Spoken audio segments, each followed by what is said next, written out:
ดินแดนงามปานวิมานสวรรค์มอนพญานาคราชสูงเด่นเกินฝันศรัทธาหลั่งไหลดุจสายทานนิรันดร์หล่อล้อมสัมพันธ์ด้วยกตัญญูด้วยแรงใจมันคงของพระครูไทยก็เกิดวัดงามอารามไพบูรณ์ณวัดป่าพุทธชินณองศารามเลื่องลือสิทธิสามเชิดชูบูชาครูในดวงใจพญานาคราชลือล้อมผู้พา900 เมตรยาวสง่าโอบฟ้าไว้บนยอดเขาสูงเด่นเป็นสีองค์หลวงปู่ดูยิ่งใหญ่เหนือฟ้าไกลโอ้ศรัทธารวมใจเป็นหนึ่งเดียวสายใยพระครูไทยเดียวรักแน่นเดียวลูกศิษย์มากมายจากทุกแห่งหนร่วมใจสร้างบุญถวายพระศาสนากำหนดอยู่คือรากแก้วแห่งศรัทธาประกาศกลางฟ้าเหนือภูผามนต์พญานาคราชเป็นพยานว่าสิทธิสร้างถวายด้วยหัวใจพักดี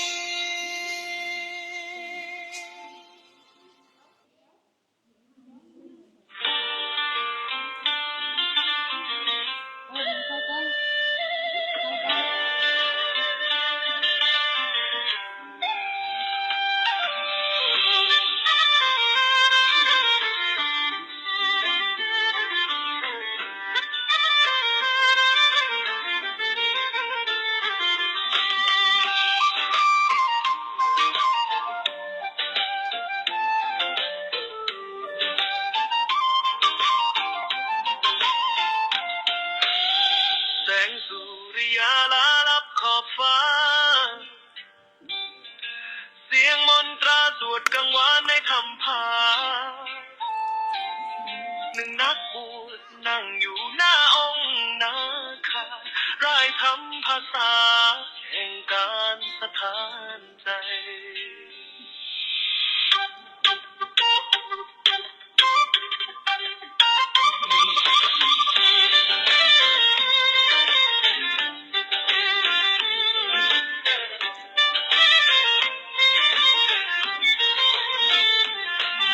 วดมนต์ทำงานเรียนรู้กินหลับนอนคือแนวทางผู้ถือธรรมเคยสอนก่อนมาแม้หนทางยาวไกลเหนือวันเวลาแต่พลังศรัทธาไม่เคยอ่อนแรง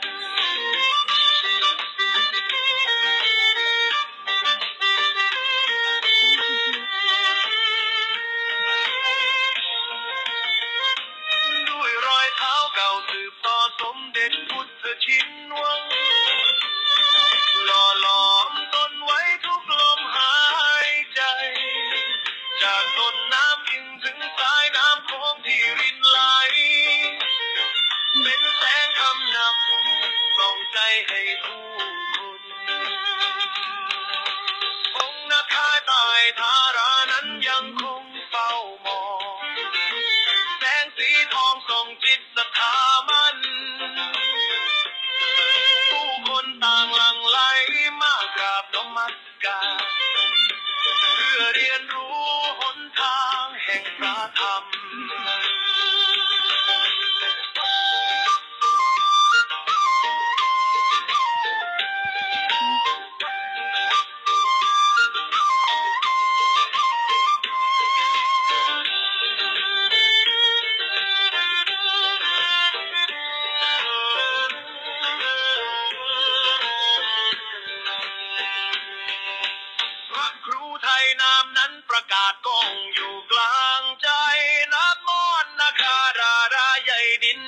ศักดิ์สิทธิ์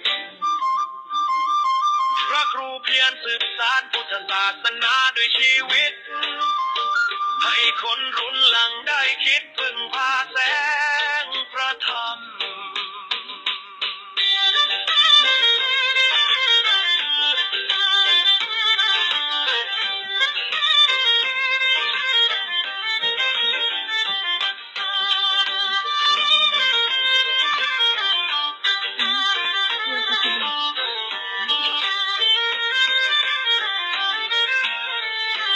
จากทำพามนนาคาธาราอิงถึงโคงนาทีแห่งบุญนี้ส่องฟ้าไกลทุกมองยามจะฟื้นฟูอาณาจักรภูกามยาวให้งดงามสู่ความเป็นไทยพระครูไทยแห่งเมืองพะเยา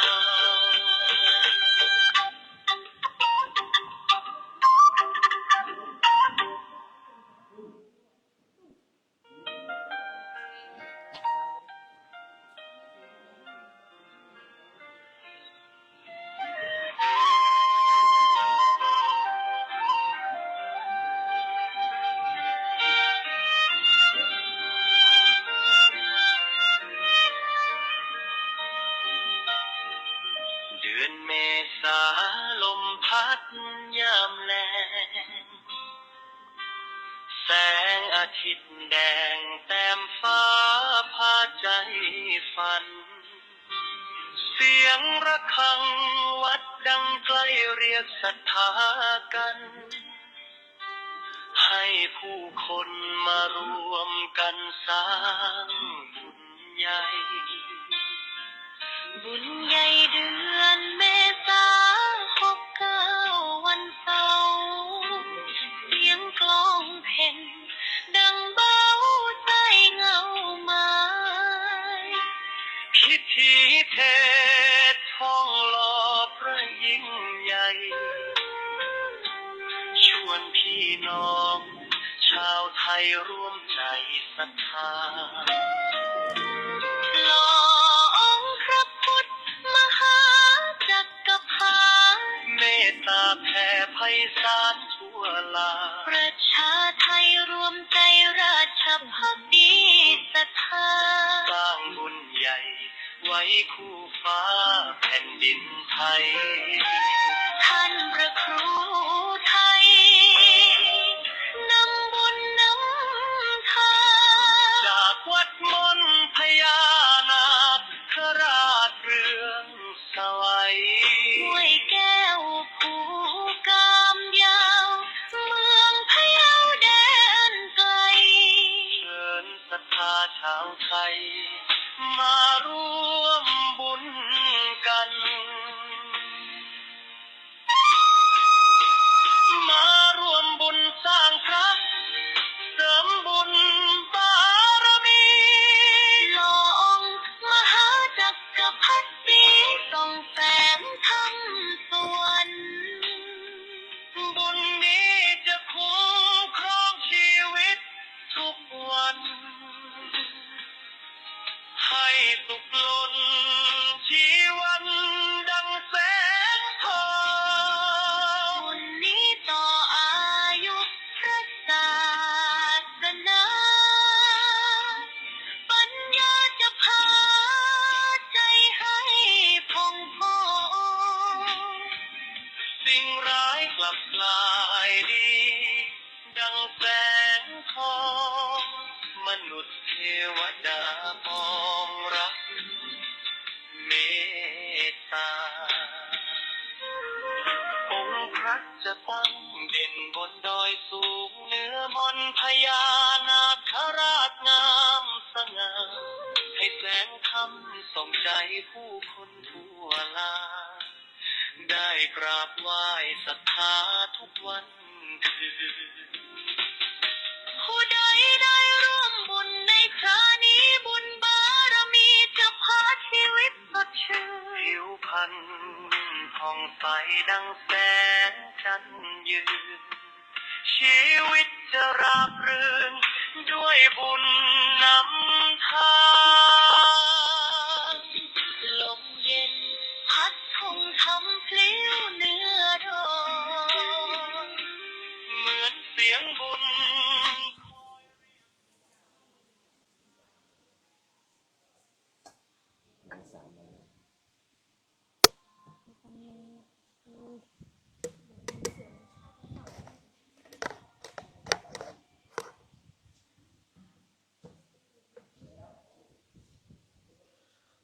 ความนอบน้อมในพระรัตนตรัย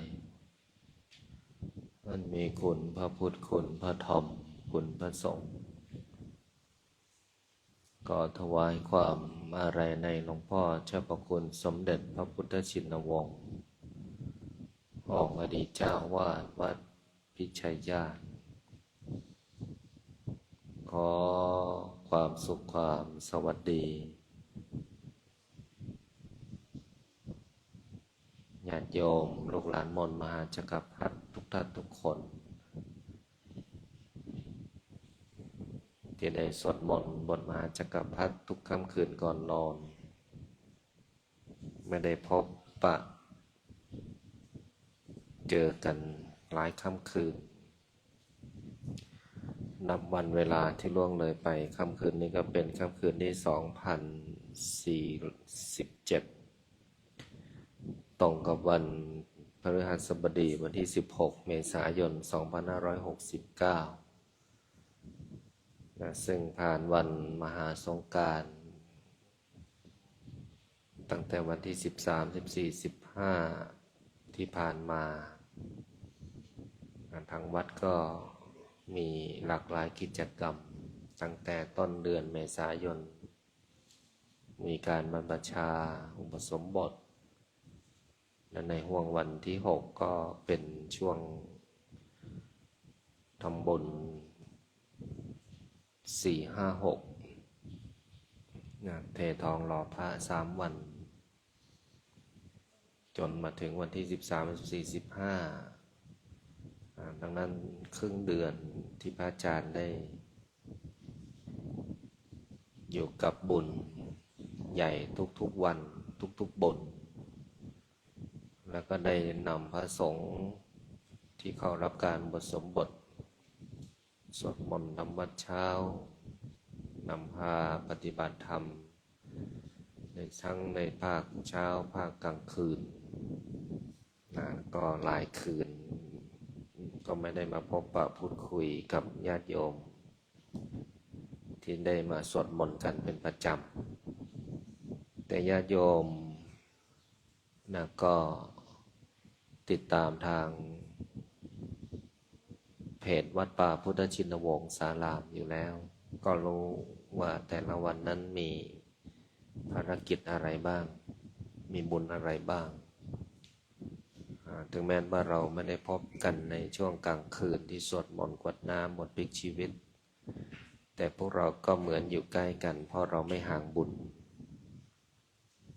ในช่วงของเดือนเมษายนนี้หลังจากสงกรานต์ไปแล้วนั้นเราก็จะไปพบกันอีกทีหนึ่งก็อย่าลืมนะเรามีการนัดพบกัน1 เดือนใน1 ครั้งใน1 เดือนมี1 วันนัดพบสวดมนต์บทมหาจักรพรรดิ108 จบ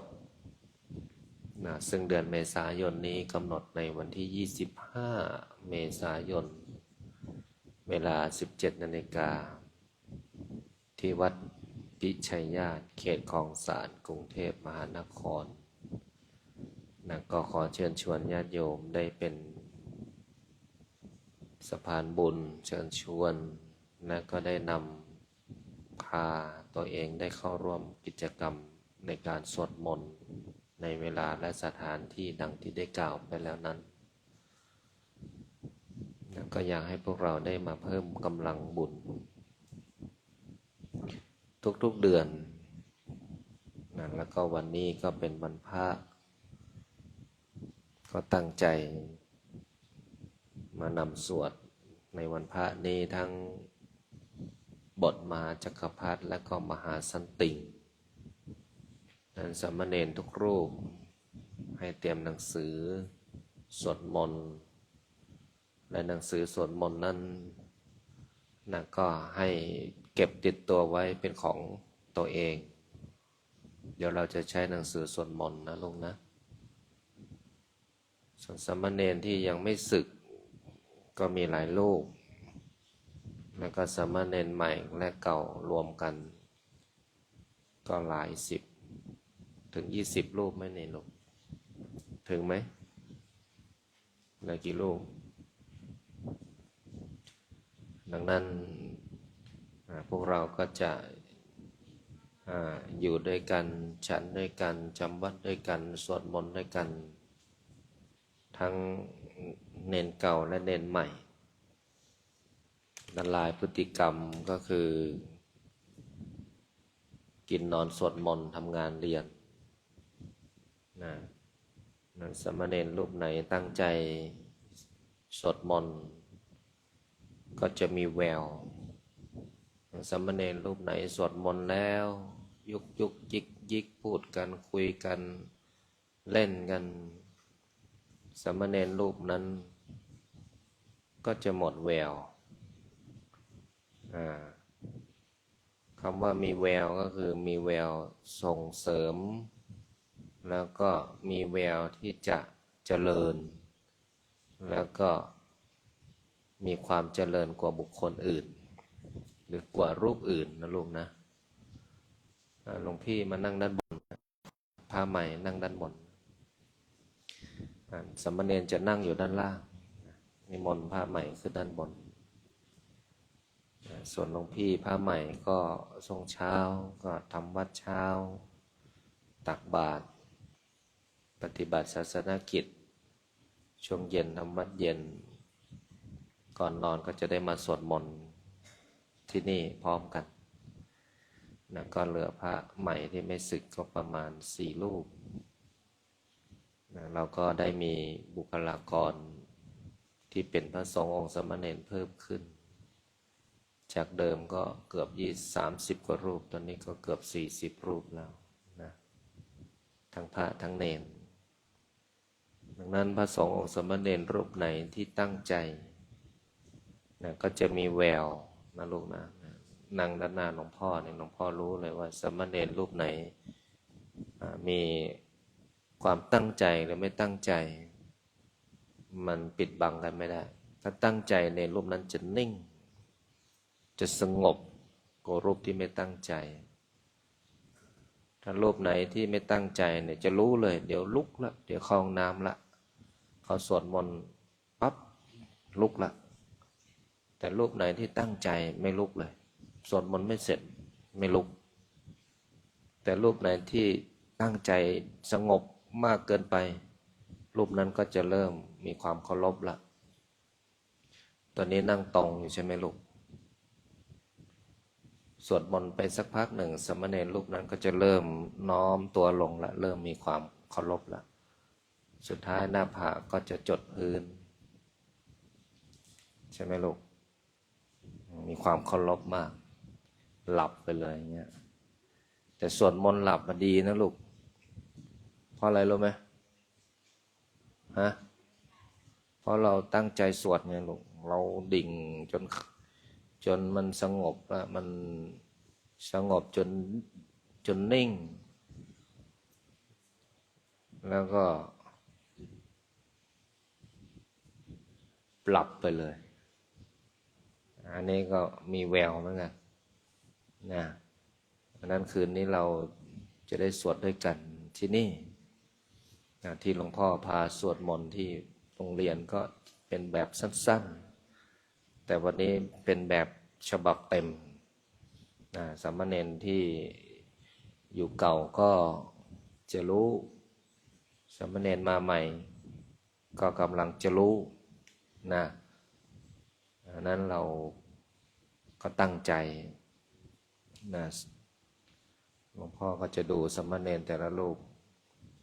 นะส่วนเราเห็นสุนัขไหมเนี่ยเวลาหลวงพ่อสวดมนต์เขาจะมาแล้วเห็นไหมไม่ว่าเขาอยู่ที่ไหนเนี่ยเขาจะไปเล่นที่ไหนเนี่ยเวลาได้ยินเสียงหลวงพ่อสวดมนต์เขาจะมาเลยเห็นไหมเน้นเห็นไหมเนี่ยอย่างกุนม่อนเนี่ยเห็นไหมทำไมเขาก็โดดมาหาหลวงพ่อรู้ไหมฮะเขากตัญญูต่อหลวงพ่อใช่สุนัขเนี่ยเขามีความรู้สึกทำไมเขาจำคนได้อะเขาจำเจ้าของได้เขาจำคนที่ให้อาหารเขาได้เขาจำคนที่คอยช่วยเหลือเขา ในยามที่เขาหิวโหวยเนี่ยเขาจะจำแม่นเลยเมื่อกี้สามเณรรูปไหนบอกว่าเพราะสุนัขมีความกตัญญูต่อหลวงพ่อสามเณรปันนะก็เพราะว่าสามเณรรูปนี้สามารถเห็นพฤติกรรมของสัตว์แล้วก็สามารถพูดออกมาได้เนี่ยนั้นปันเนี่ยก็ต้องรักษาความดีไว้นะลูกนะให้มีความกตัญญูอันนั้นสัตว์เนี่ยมีความรู้สึกที่ผูกพันกับคนที่เลี้ยงเราจะเห็นไหมลูกสุนัขที่หลวงพ่อเลี้ยงทั้งหมดกี่ตัวลูกฮะ7 ตัวนะลูกแต่ละตัวเนี่ยเขาจะมาสวดมนต์หมดเวลาหลวงพ่อสวดมนต์เห็นไหมสุนัขหรือว่าหมาเนี่ยเวลาสวดมนต์เขานิ่งไหมแต่ถ้าเนนสวดมนต์แล้วเนนไม่นิ่งเนนอายไหมอายไหมอายไหมลูกทั้งที่เขาก็อยู่นิ่งแต่ว่าเนนไปจับเขาไปนี่เขาไปเล่นกับเขาก็จะเล่นละใช่ไหมลูกเพราะนั้นเราก็จะดูละแต่ถ้าเราไม่เล่นกับเขาเขาจะเล่นไหมเขาก็จะนั่งเฉยๆเหมือนสามเณรถ้ามีสามเณรรูปหนึ่งดื้อสามเณรรูปที่สองจะดื้อไหมเมื่อสามเณร2 รูปดื้อสามเณรรูปที่3ดื้อไหมเมื่อสามเณรพากันดื้อหมดก็ดื้อหมดวัดใช่ไหมลูกแต่ถ้าสามเณรรูป1พากันสวดมนต์แล้วชวนรูป2สวดมนต์รูป3อยู่ได้ไหมก็อยู่ไม่ได้เพราะอะไรเพราะไม่สวดมนต์แต่ถ้าสามเณรทุกรูปพากันสวดมนต์เป็นไงลูกเป็นไงดีไหมดีเพราะเป็นอะไรการสวดมนต์เพราะเป็นสิ่งที่ดีต่อจิตใจดังนั้นถ้าสามเณรดื้อก็ดื้อหมดถ้าดีก็ดีหมดนะลูกนะคืนนี้เราจะได้สวดมนต์ด้วยกันก็ให้เตรียมหนังสือไว้ขนเงินเอาหนังสือมาให้สามเณรแต่ละเล่มด้วยถ้าสามเณรตั้งใจสวดนะลูกรูปนั้นก็จะมีแววละที่หลวงพ่อพูดเนี่ยหลวงพ่อก็จะเห็นความตั้งใจเห็นความสงบนิ่งเพราะพฤติกรรมเนี่ยมันเสแสร้งแกล้งทำไม่ได้คำพูดเนี่ยมันยังทำได้ใช่ไหมลูกคำพูดเนี่ยมันพูดได้แต่พฤติกรรมรู้เลยเนี่ยอย่างสามเณรขุนเชียงเนี่ยเห็นไหมขุนเชียงวันนี้แต่งตัวหล่อมากเลยจีวรใหม่ก่อนหน้านั้นขุนเชียงในจีวรอย่างกับแผนที่โลกเลยใช่ไหมลูกเราอยากจะรู้ประเทศไทย77 จังหวัดไปดูที่จีวรของขุนเชียงได้เลยเผลอๆนี่วัดม่อนหนึ่งน่าจะอยู่มุมหนึ่งมุมใดของจีวรของขุนเชียงแต่วันนี้ขุนเชียงเปลี่ยนพฤติกรรมแล้วสบงสะอาดอังสะสะอาดจีวรสะอาดห่มดองเรียบร้อยเป็นตัวอย่างให้รุ่นน้องแต่ก็ต้องดูอีกว่าขุนเชียงเนี่ยจะเปลี่ยนพฤติกรรมได้กี่วันจีวรจะใหม่ได้กี่วันถ้าใหม่ได้7 วันถือว่าขุนเชียงเปลี่ยนพฤติกรรมแต่ถ้าเปลี่ยนแค่วันเดียวพรุ่งนี้โอ้โหแผนที่ประเทศไทยกลับมาอีกแล้ว ดำเมี่ยมอย่างเงี้ยดังนั้นสามเณรทุกรูปต้องรักษาความสะอาดนะลูกนะความสะอาดทั้งที่ฉันที่นอนและจีวรเครื่องนุ่งห่มและร่างกายของเราห้ามสกปรกถ้าสกปรกต้องเก็บต้องกวาดต้องซักนะลูกนะเข้าใจไหมวันนี้พระอาจารย์ได้นำพาพวกเราได้มาสวดมนต์กันญาติโยมกับพระใหม่ด้วยพระเก่าด้วยวันนี้วันพระ ตั้งใจกันสวดมนต์นะลูกนะเอาญาติโยมก็สวดมนต์ด้วยกันพุทธังชีวิตังเมปุเชมิธัมมังชีวิตังเมปุเชมิสังฆังเมปุเชมิพุทธังวันทามิธัมมังวันทามิสังฆังวันทามิโคอุปัชฌาย์คุณังวันทามิมาตาปิตุคุณังวันทามิปัญไตรสิกขาคุณังวันทามินะโมตัสสะภะคะวะโตอะระหะโตสัมมาสัมพุทธัสสะนะโมตัสสะภะคะวะโตอะระหะโตสัมมาสัมพุทธัสสะตัสสะภะคะวะโตอะระหะโตสัมมาสัมพุทธัสสะพุทธังสรณังคัจฉามิธัมมังสรณังคัจฉามิสังฆังสรณังคัจฉามิทุติยมปิพุทธังสรณังคัจฉามิทุติยมปิมังสรณังคัจฉามิทุติยมปิสรณังคัจฉามิตติยมปิพุทธังสรณังคัจฉามิตติยมปิสรณังคัจฉามิตติยมปิสรณังคัจฉามิปานาติปาตาเวรมณีสิกขาปะทังสมาธิยามิอาทินนาทานาเวรมณีสิกขาปะทังสมาธิยามิเมสุมิชฌารมณีสิกขาปะทังสมาธิยามิธรรมเว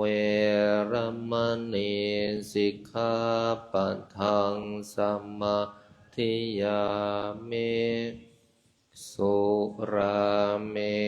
รยะมัชฌัปปมาทัฏฐานาเวรมณีสิกขาปะทังสมาธิยามิอิมานิปัญจสิกขาปะทานิสมาธิยามิอิมานิปัญจสมาธิยามินิปัญจสิกขาปะทานิสมาธิยามิสีเรนะสุขติงยันติสีเรนะโภคสัม นิพพุติยันติตัสสะมาวิโสทะเยนะโมตัสสะภะคะวะโตสัมมาสัมพุทธัสสะนะโม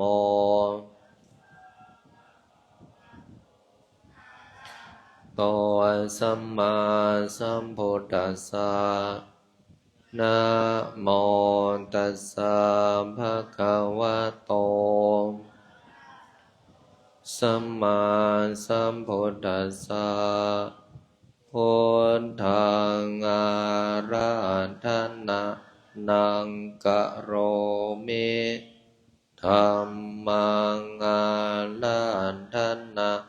นังกะโรมิสังฆังอาราธนานังกะโรมินะโมโพธิสัตว์โตอาคันติมายะอิติภะคะวะนะโมโพธิสัตว์โตมายาอิติภะคะวะนะโมโพธิสัตว์โต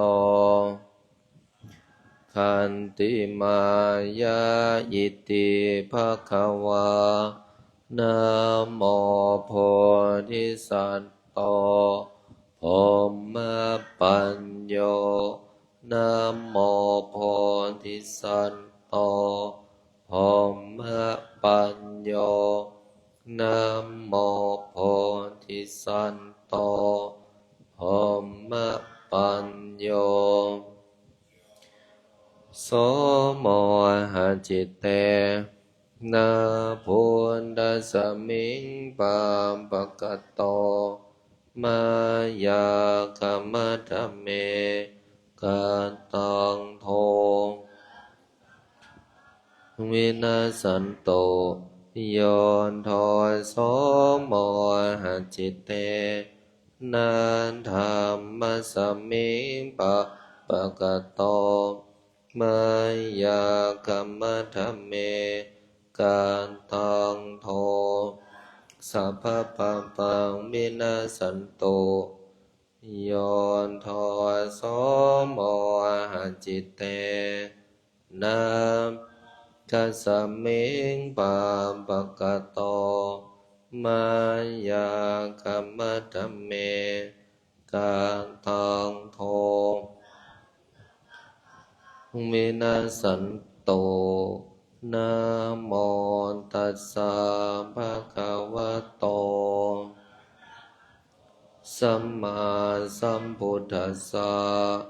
นะโมตัสสะภะคะวะโตอะระหะโต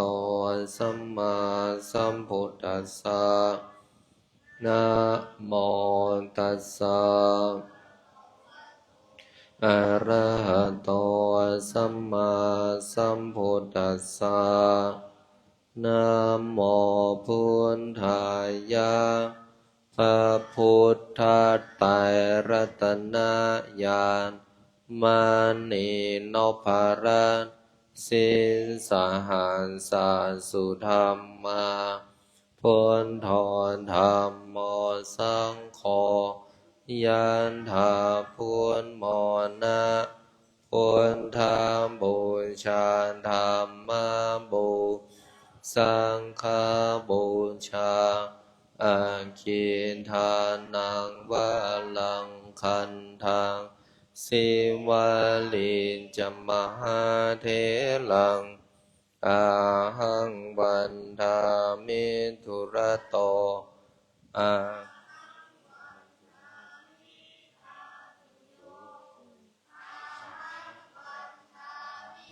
สัพพโสปุณธานธรรม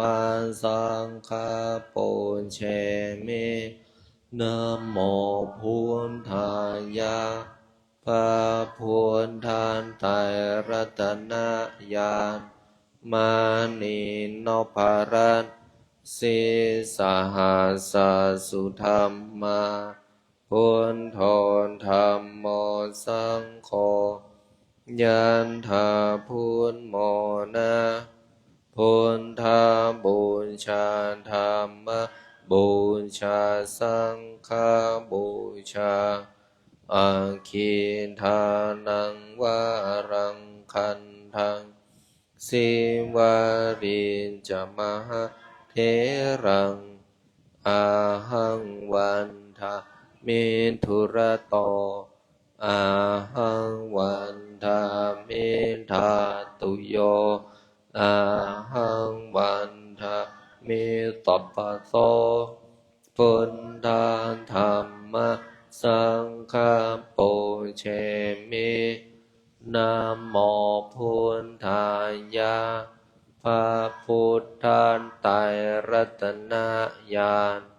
มานีนพรัตน์สิสหัสสุธรรมมาพุทโธธรรมโมสังยันธาพุทโมนะพุทธาบูชาธรรมบูสังฆบูชาอาคินทานังวะรังคันทังสิวาลินจมหาเทรังอาหังวันทา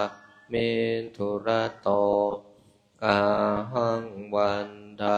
มิทาตุโยอาหังวันทามิสัพพะโสพุทธธรรมสังฆานะโมพุทธายะพระพุทธไตรรัตนญาณมานีนพรัตน์สิสหัสสุธรรมมาพุทโธธรรมโมสังโฆยันธาพุทโมนะพุทธาบูชาธรรมบูสังฆบูชาอาคินทานังวารังคันทังสิวารินจมหาเทรังอาหังวันทามิทุระโตธามิทาตุโยอาหังวันทามิสัพพะโสพุทธธรรมสังฆปุเชมินะโมพุทธายะพระพุทธไตรรัตนญาณมานีนพรัตน์สิสหัสสุธรรมมาพุทโธธรรมโมสังโฆยันธาพุทโมนะพุทธาบูชาธรรมบูอาคินทานังวารังคันทังสิวารินจมหาเทรังอาหังวันทามิทุระโตอาหังวันทามิทาตุโยอาหังวันทามิสัพพะโสมาสังฆปุเชมินะโมพุทธายะพระพุทธไตรรัตนญาณมานีนพรัตน์สิสหัสสุธรรมมาพุทโธธรรมโมธาพุทโมนะพุทธาบูชาธรรมบูสังฆบูชาอาคินทานังวารังคันทังสิวาลินจมหาเทรังอาหังวันทามิทุระโตอาหังวันทามิ ทาตุโยอาหังวันทามิสัพพโสพุทธังธัมมัสสังฆังปุญเชมินะโมพุทธายะพระพุทธันไตรรัตนญาณมณีนพรัตน์สิสหัสสะสุธัมมาพุทโธธัมโมสังโฆยันธาพุทโมนะพุทธาบูชาธัมมบูชาสังฆบูชานังวะลังคันทังสิวาริจมหาเทรังอาหังวันทามิธุระโตอาหังวันทามิทาตุโยวันทามิสัพพโสพุทธังธัมมัสสังปุญเชมินะโมพุทธายะไตรรัตนญาณมณีนพรัตน์สิสหัสสะสุธัมมาพุทโธธัมโมสังโฆยันธาพุทโมนะพุทธบูชาธัมมบูชาสังฆบูชาอังคินทานังวารังคันทังสิวาริจมหาเทรังอาหังวันทามิธุระโตอาหังวันทามิทาตุโยอาหังวันทามิสัพพโสพุทธธัมมัสสังฆังปุญเชมิเปิดหนังสือไปหน้า134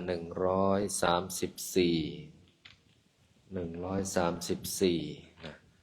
บทมหาสันติงหลวงตั้งใจสวดนะใครสวดได้ก็สวดตามใครสวดไม่ได้ก็นั่งสมาธิฟังหันนมยังอุปาทาสันติกาทายโยปนามาเสสุนโทตาโสอายังธัมโมโรกัตถังชินนาเทสิโตมหาสันติกาโรโรเกสัพพะทายาโคสัพพุปะโตปัสสัมมโนพุทธายะคานิวารโนอาการมัจจุสัมมโนปราจักกัปปมันธโนรัญโยวิชัยวัตโนสัพพนิตาหโรสันโตธัมมังวะคามิพุตโตวัตถุนยันดาสังวันเนติคุณโนตเมตัสสะตตาสุขาโรกายาโสติโยโหติสัพพะตาตันหังกาโรกานุกัมปะโกวันนะสังสารคามโนสัพพะกามดาโตสัพพะสัพพะวิทุสัพพะวิทุสัพพะสัพพะสัพพะปริกิโนสัตตโสทิงกาลนตุโนวารารักันนะสัมปันโนเมทังกโรมหามุนิชุติน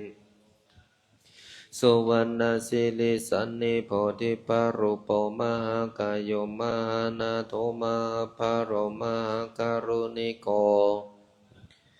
กาลนตุโนมหาโมหันตมังหันตวายโยนาโตสารนังกโรเทวะเทวมนุษย์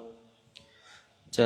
ตังกโรปยามะปะปะวิรุจิโตนิโรธาปริมันดาโรนิโรธาปะกะบิโพโทสิติรัตโนเบโตทิปังกะโลมหามุนิปะปะนิภวะเตตัสสะดานิทวัตัสสะโยจานิวัสสะตาโล เกวินายโกโลกาโลกากาโลสัทธาสัทธาโสติกาโลตุโนอัตถสิทธิหานุเปโตโกทัญโยนามา นายโกสัพพะธัมเมหิอากโมวัสสะตัสสะสานิอายุตัสสะมะหิสิโนโมเจตุโสสัพพะพยาสันทาโสติกาโลตุโนอัตถสิทธิจุกาโตจุตินดาโลมังคาโลนามาสัมพุทโธนาวุติสาสายุโกชัพพันนารังสิโยทัสสะ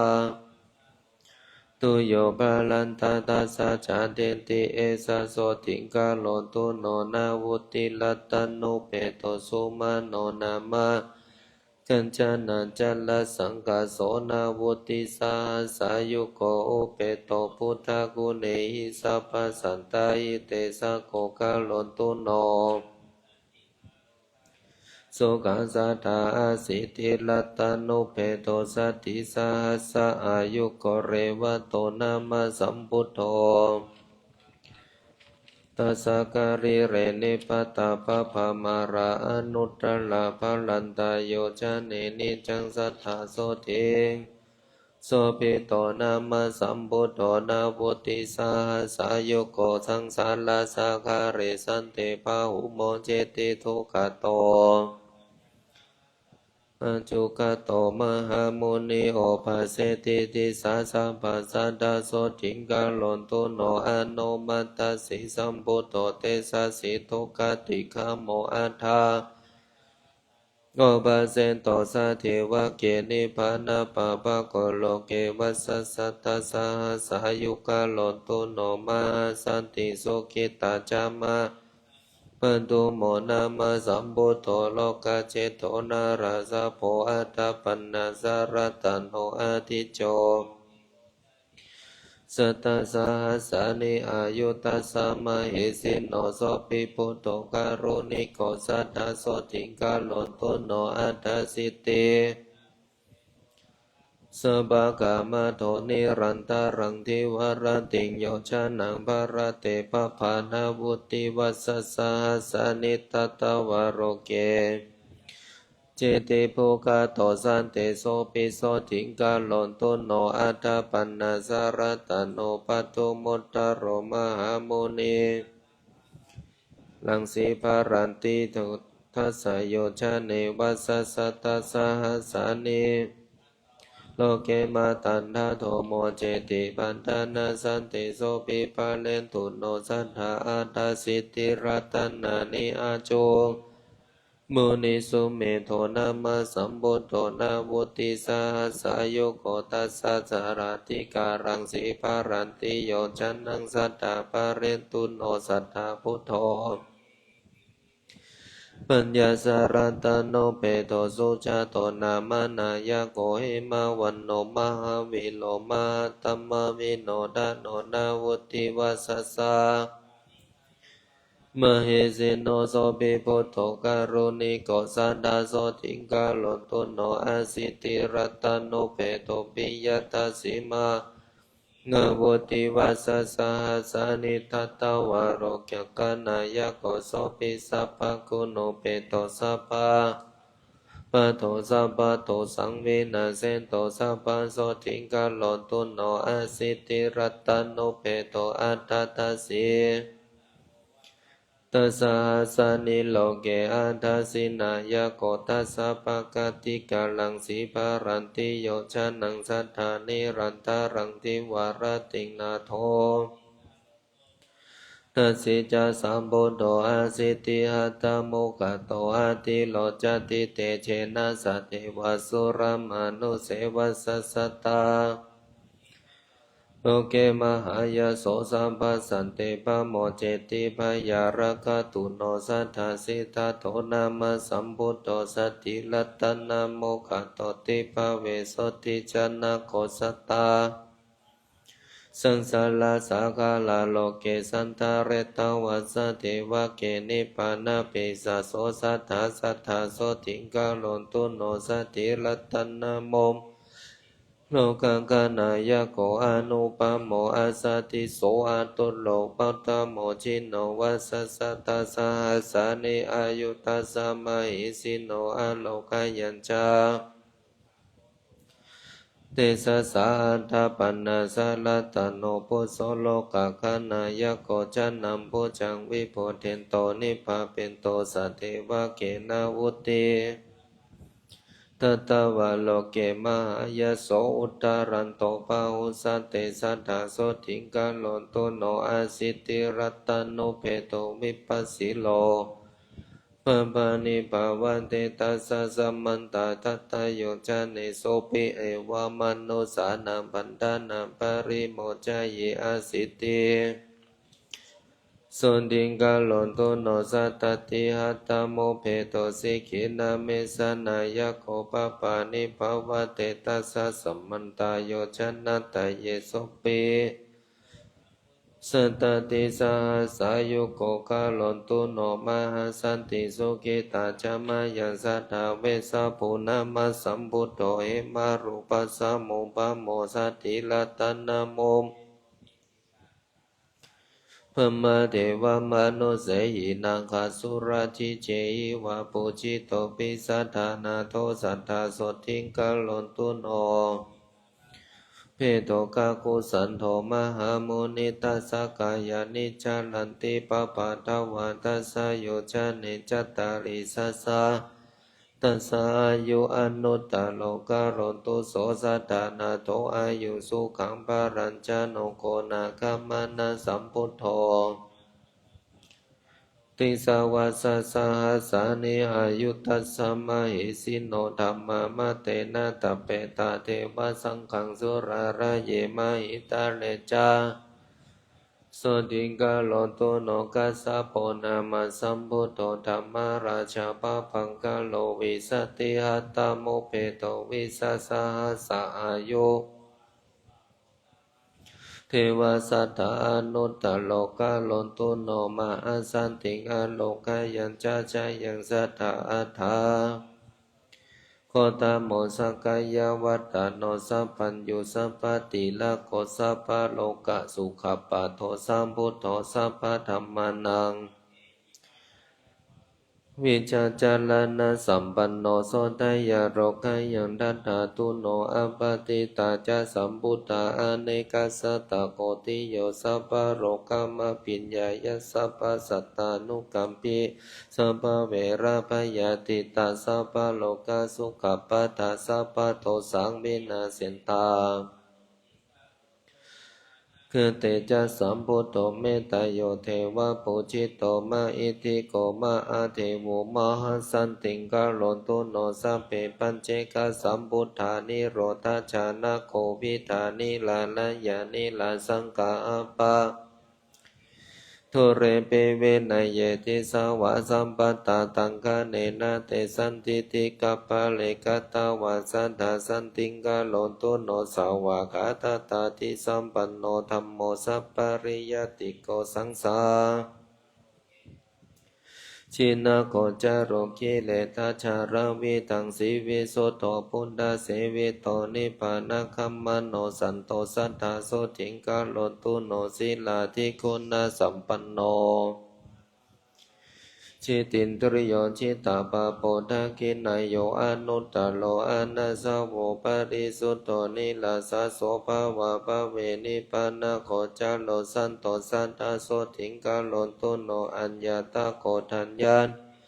ตัญญูนังอาโคอาหุนธัมมจักขาปิสัมมาโยสัทธาโสทิงกาโลตุโนวัปปะเทโลมหาปัญโยมหาธัมมวิโนดาโนมหาสันติ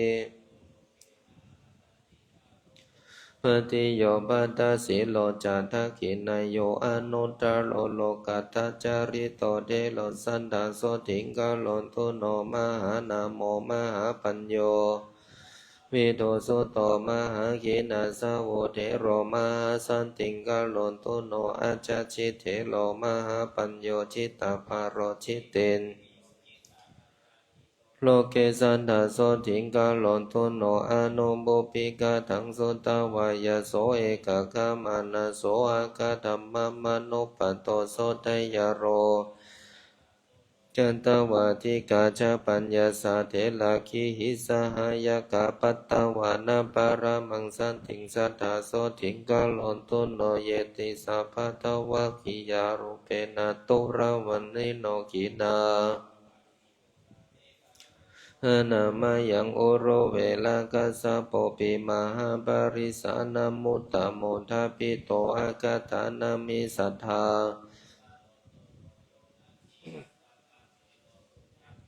อนุตตโรสะสังโฆศีลสัมปันโนสัทธาโสติงกาลอนตุโนธัมมปัจจาริโตสันโตสัพพสังยุตโตภาวะเนเนหิสัทธาโสติงกาลอนตุโนโรกานาทังดาเปตวาปณินาปัญญายสาริปุตตะสกาลังนากาติโสรสิงสาริปุตโตมหาปัญโยวะโกธัมมเสนาปฏิเสธโธสัทธาโสติงกาลอนตุโนปะทังกุริกัมมะเตนะเวชยันตาปะคัมปะโนปัตตวิงมหาติงสัพพังสัมมัทโธโมคัลลาโนมหาเดโรตุติโยอากาสาวะโคอิทิมันตานังโสอะโคสัทธาโสติงกาลอนตุโนมหากัสสปะเตโลเป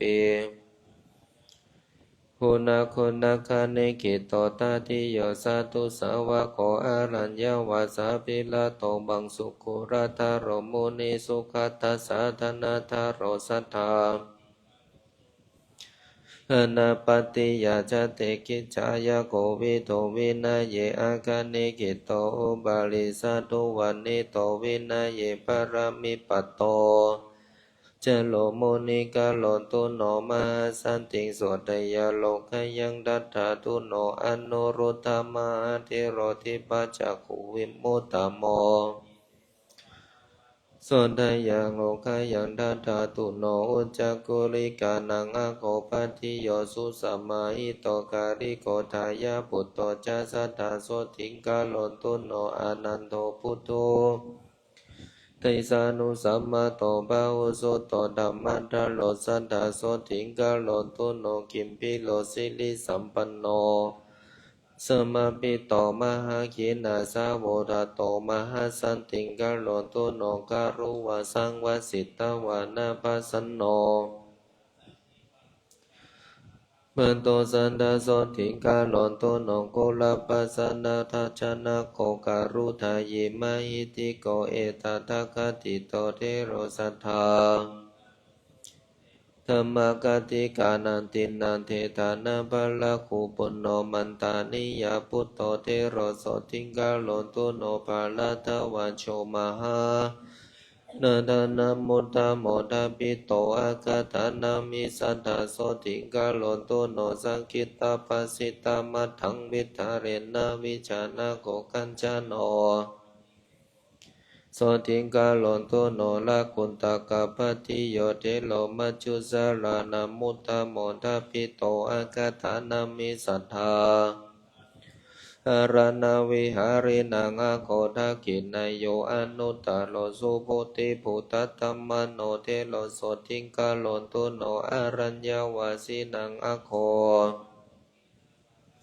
วิเวกาภิลาโตเทโลสันดาโสทิงกาโลตุโนจายินังอุตตโมเทโลกังคะเลวัตนามะโคสัมมาทิ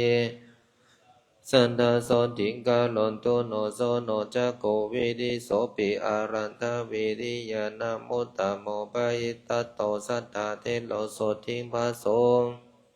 กัลยาณวะกัลนานังโสโนโกติกันโนปิจาอโคติวันนิโตเทโลโสทิงภาโสลาภิตามุตตโมเทลิอิติวิสุตโตโสรโตปัญจยาติมิสัทธาโสทิงกาลอนตุโนสัทธาทิมุตตานังอะโคปะมนจปะหุโรเทโลสันทาโสทิงกาลอนตุโนลาหุโลพุทธาพุตโตปิสิกากามานามุตตโมทายาโทสัพพะธัมเมโส ปปะจิตตวานารัตตปะโลปะละกามิเอตตะเขติโตเยวะสัทธาโสติงกาโลนตุโนกุณดาราโนมหาเทโลสาลากังปัฏฐาเทมปิโตเยวะฐานามิสัทธาโสติงกาโลนตุโนปฏิภาณวัตนัมปิอโคติพุทธวันนิโตวังคิโสทิงกาลนตุโนสัมมันตปัสสะทิกานังอากาธานามิตาปิโตอุปเสโนวังคันตาปุตโตสัทธาโสทิงเทโปมัลลัมปุตโตเทโลเสนาสัญญาปโกทาปิโตอากาธานามิสัทธาปิลินทวัสสะสัมมาโนเทวตานังปิโยอาหุทาปิโตอากาธานามิโสทยโรกายังทัตถาตุโนปิญญาณมุตตะโมกะโลนตุโนมาสัตติงะโลกายัญจาจายังสัทธาคุมารักัสสะปะเทโลนะโมตัสสะมิจาวิตากุปะเจโทสัทธาโสติงกะโลนตุโนปฏิสัมภิ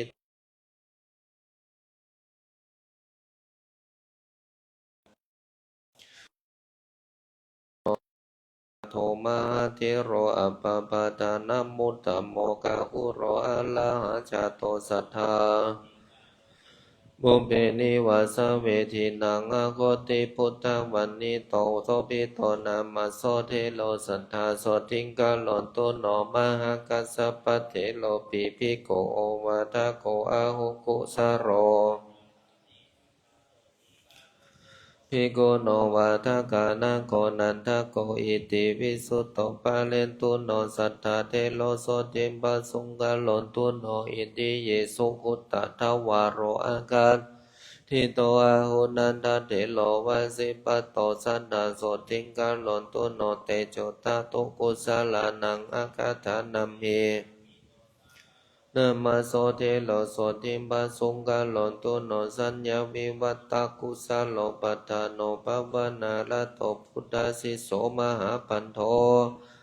กะโลนตุโนจุลปัตตกะเตโลปิมาโนมายาปินิมิโตทาปิโตอากาตนามิสัทธา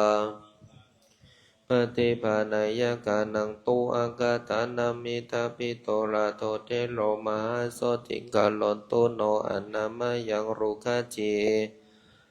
ภิกขุนังอุตตโมอาหุโมกะลาจมหาเทโลมาสันติกาลนตุโนวิมาโลวิมาลปัญญสุโลโภสุสัมมาหิโตราโจนาริมปติคันเทมหาปะโลมหาธรรมดาโลยติมหาเยนะสัพโพโลเกมหาสันติกาลนตุโนจักขุปะโลมหาเทโลปัฏฐานโนมหิตโตมหากายโยมหาสันติกาลนตุโนสัพพเวลาปยาติโตนาลโทอาสวะกายโยมหาสันติกาโลโลเกมัทธาสติปุจจายานิละจินาปฏิปรายโนทัตตาธรรมวโนเทโลสัทธาโสทิปัญจิปวะสัมปันโนโคตโมภวนาลโตละกะกายมนุปตโตสัทธาเสเนสุสัพสัมมาลาภิโกขิโกพุทธาชายันโตสัทธาโสติกาลนตุโนพุทเทปัสสานปัญจาริกาโตกินาสาวโววสิปุโตมหาสันติกาลนตุโนวิปัสสนาวัสุโตวาริโยสุสัมมาหิโตสัตโตชัยเยตุติกาลนตุโนอุติโยวินัยตาโลอาติกันโตนาลามาเรตาเรนโตอันติมังเกหังสัทธาวิมาโลวิลาโจจันโตจาโตมันดาราเกตุนาปิมพิสารตาโจเทโลสัทธาลัมมารัญเยวสิทาวานาภเวตโตกุสลังปะหุงโยกะเขมะมนุปัตโตสาภิโยสันติกโรตุโนบุพเพนิวาสังชานันโตเนกิโตระหะตังปันโตโสทยาโลกายันดัตตาตุโนปฏิโมกขมานุปัตโตวิจายโยรัญญโคจารโรราภา อึงสีสัทธาโสติงกาโลนตุโนตันหาชาตังวิจเตตวาวเตตวานะวิปัสสนังสังฆาลกิโตมหากะโลตุโนอารัญญวาสาปิลาโตปะวะเนติสัมมุหะโตธัมมานัมปรมิปัตโตบุพเพบุญญาณิกาตวานาบุปโยคังสมาราภิอุสสะโพระหะตังปัตโตสัทธาสมาปฏิสมาปันโนชะลาพิญโยมหิติโกสิวะโกพุทธชายันโตสัทธาโสติงกาโลนตุโนสัตตาริยธาโนเทโรวันนาสังสารคัมมโนสัตตาโสติงกาโลนตุโนปัญจขันเทปริญญายาภาวะนิโพติปัตตวานาปารามาสันติโพสิโยปตุโนปยาอุปนิสัยสัมปันโนอุจจโยพุทธมามะโกโลกัตถปัสสุโตเทโลสัทธาตสัมปันโนปปะจิจินนาสสะเนสัญจโยมะสัทธาโสติงกาโลนตุโนอารัญชโยมหาเถโรมานันนโยมะอิติโกนิพพาสนาโสติงกาโลนตุโนอุปปะปัญจบุญญาจาวิติวัตโตอนาสโววิลาเทโลระหะปัตโตสัทธาโสติงกาโลนตุโนปุณณมัสสัมมาหาเทโลบังสุโคตัตถะโรยติบุภา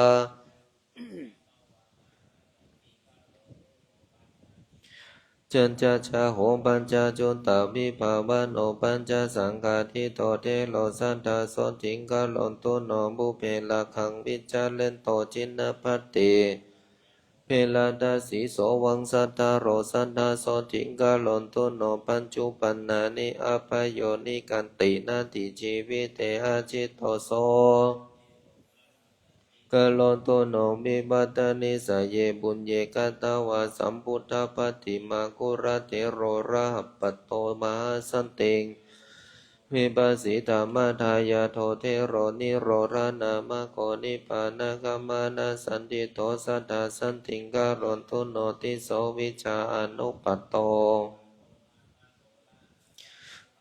มะเรขิโนสัทธาโสติงกาโลนตุโนนันทิโยสัทธาสัมปันโนจิตตกิเลโสมหาเทโรอภิญญาปรมิปัตโตกะโลนตุโนกิเลชาชาลิดาเยนะทินาปมานะเตนะโสกัมมาละวิมุตตามิมาโรสัทธาโสทิงโลกามนุเสสุอนุพุทธวาวิโพธิโยติสาเทโลมหาภูโตมหาสันติงกาโลนตุโนสุวิมุตโตมหานาโคติมุตตะโกสุมังกาโลมหาเทโลมหาสันติงกาโลนตุโนนิลัตตโรนิลัสสะโสปิลาโตเทโลคุจโรนตุโนภามิเวกามโนปัตโตสิลิมานันทนามะโกโสติงกาโลนตุโนพุทธสามมารัตโตสัมมิติภาวนารัตโตสัมมิติคุณสัมปันโนสัทธาจิตใจตันโตโสสันโตโชติเถโรมหัลลหาวิโมตโตสัพพสังสาราสัทธาโสติงกาโลนตุโนเสนาสนานิปันนานิเสวันโตชลาพิญโยมหาจุนโทสัทธาโสติงกาโลนตุโนชันนาเทโลสาจาโตสุนันโตจินาสาสนังโยคะเขมะมโนเมกิโยปุตุปัฏฐาโกชินาปฏิปรายโนมิจาวิตาคุปเจโทสันธาโสติงกาโลนตุโนอุปวาโนมหาเถโรมหิติโกมหาเตโชสัทธาโสติงกาโลนตุโนสังกิจโจโจรัตมโนสัพพสังโยชนะขยโยปะเรตุโนสัมปปยโสทยาปนาปยาการะเนเชโกเมตตาจานาระโตยันติโสปะโกปยสัมปันโนสัทธาโสติงกาโลนตุโนเมตตาสัมปติสัมปันโนวัตตมโนวโสตินาโสติงกาโลนตุโนปิโยเทวามนุสานังสานุเทโลปะหุสุตโตเมตตาจายตโมคติสัทธา โยจะโมเภกาตังปะปังกุสะเรนะพิธิยาติอังคุริมาโรโสเทโลสัทธาวิปัสสนาทุราเยปิเถระสัมมาทายานิกาขินาสวามหาเทชามหาสัมมาจานิกาเยปิธัมมาปิสัมมายาทโยสัพเพโสติสัตตาเทโตชยมาโลกขยมายุวังนัตตัญญูจินามาตุจาดาปิตาอากาธานามิสัตตาโสติกาลนตุโนสวิกาพุทธเสทัสสะสัทธาโสติกาลนตุโนเทเลอุปลาวันนาจาอินทิมันตินามุตตามาสวิกาพุทธเสทัสสะสัทธาวินัยธารินังอาคาปตาจารติวิสุทธาดาปิตาอาคาธานามิสัทธาโสติกาลนตุโนทากะธรรมทินนานินามิกาดาปิตาอากาธานามิสัทธาโสติงกาลนตุโนชายิกานังภิกขุนีนังนันทาเทริตินาเมสาอาคานหรันทวิริยานังอาคาโทนาเทริตินามิกาดาปิตาตัตตาธานามิสัทธาโสติงกาลนตุโนทิปัจจกุกานังอาคาปิโสตานายานาสาปิสัทธาโสติงกาลนตุโนกุณดารเกสีภิกขุนีขิปปาปิญญานามุตตมาทปิตาเยวะทานัมเหเทเรปัตตกาปิลานิบุปชานิมนุสสาริตาสังเยวะภิกขุนีนางนันทาโททิงกาลนตุโนเทริตุภัตกัจจนามหาปิญญานามุตตมาชิเนนาโสติงกาลนตุโนโรคาจิราดารานีนางอาคากิสาภิกโคตามิธานามิสัตตาโสติงกาลนตุโนสิงกาลมาตาภิกขุนิสัตตาทิมุตตานามุตตามากาลนตุโนมหาสันเตงอัญญาภิกขุนิโยสันทาตาคาคุณาธาราปะหุมปาเรนตุโนสัพพพยาโสกาโลกาทิสัมภวาโสนาปันนาทโยภะคะโสกิเลชะธาระหะกาสัทธาโสติงกาลนตุโนสุมาโนสุมาณจาโลอาวาลาลาลาปัตตะโกจัมปโยมุจจารินโทการณาโคมหาการโรสังขปารโรมโหทาโรมานิกันโทมานิอาคินันทนาโคปนันทโกวารุโนทัตตารโตจาจิตตารณาโคมหาวิโรจักยาบุตโตจาวาสุกิกันหาโคตโมปุจจกิโตอาทิโคมาสิโคตตาจุโรตโรอาหิจัตโต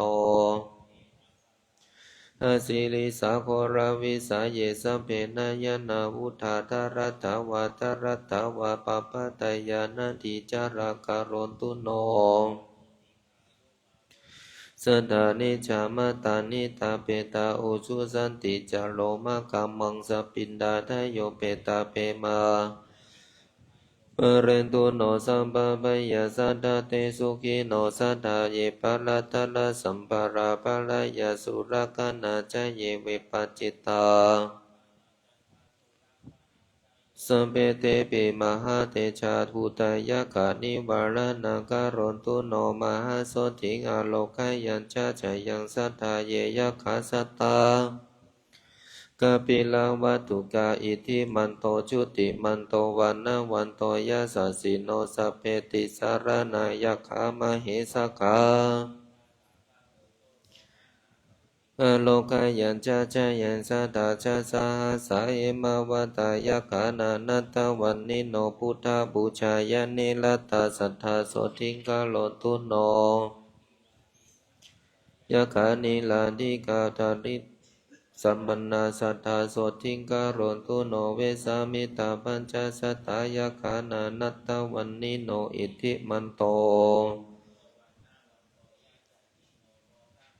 อภิงกามุงสันดาโสติงกาลนตุโนคุมบิโลราชกายิโกเวปุรัสสานิเวสานังพิญโยนังสัตตา ยะกานัปริยุปัสสติโสยะเขหิปริวารโรสัทธาโสทิงกาลนตุนปุริมัญจะทิสังราชาทัตตาระโถปัสสะสติมหาราชายาสสิโสปุตตาปิตัสสะภะคะโวอินทนามามหาปราโสราชาสหพุทเตหิสัทธา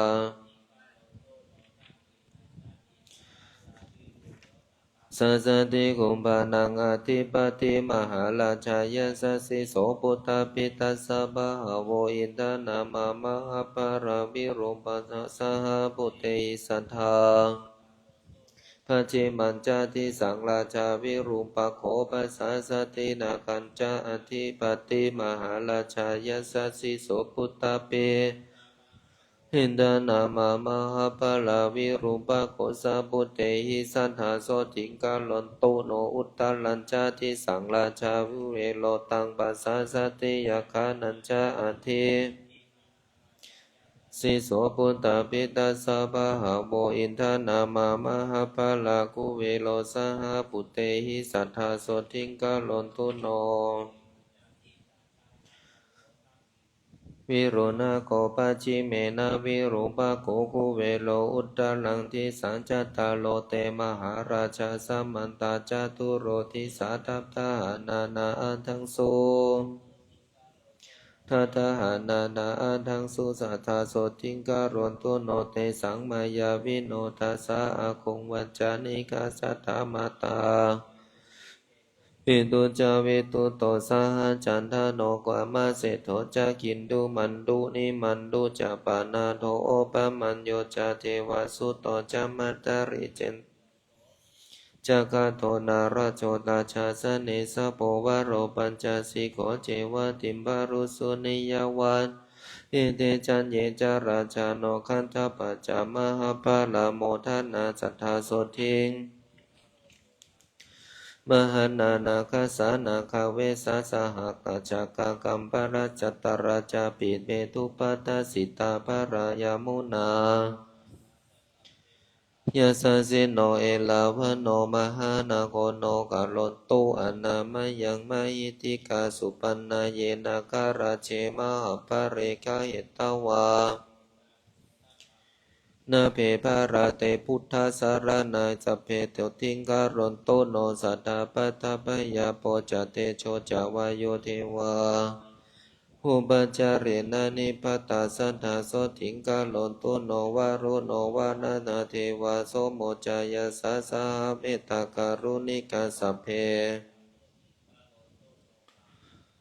สยานาเมวิมาเนรัตนามาเยติโตตะเมวิหันตวานาโสริโยโสทิงกาลนตุโนทันโทสิตากาโลโลเกภะพุชาริโตทโยอาหันทา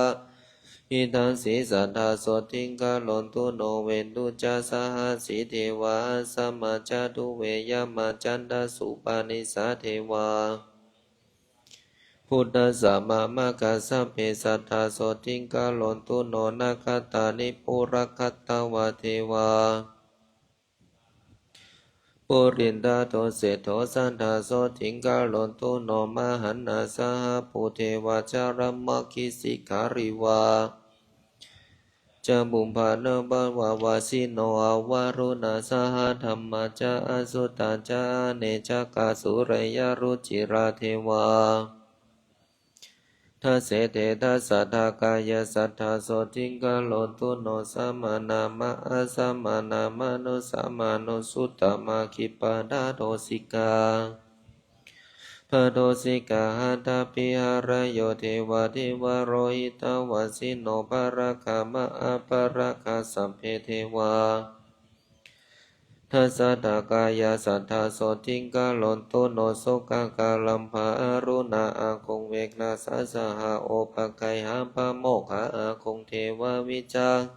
สันดามันตาหะละกาจามิสกาจายสัจจิโนทานายังอาคาปัญจุนโนโยติสา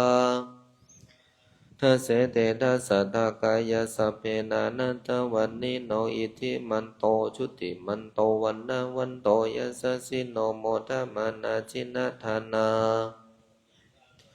โลกาธาตุสาเสสุดัสสะเววัสสัมมันตโตเทวทาโยนาคนาสัทธาโสเทงเมนิกากัจจานาจาโจตินามามาอิติการัมปิตาการัมมะเสตสัทธาโสเทงจตารัตัญเยเทวะกัจจตกาไดโยยะกะคันธาปะคุมบันดาปิสาจเยมโหระกาเมตตาจิตตาพระสงฆ์การนตุโนตาวะติงสาจเยเทวายามาเทวามะอิติกาตุสิตาจามหาเทวา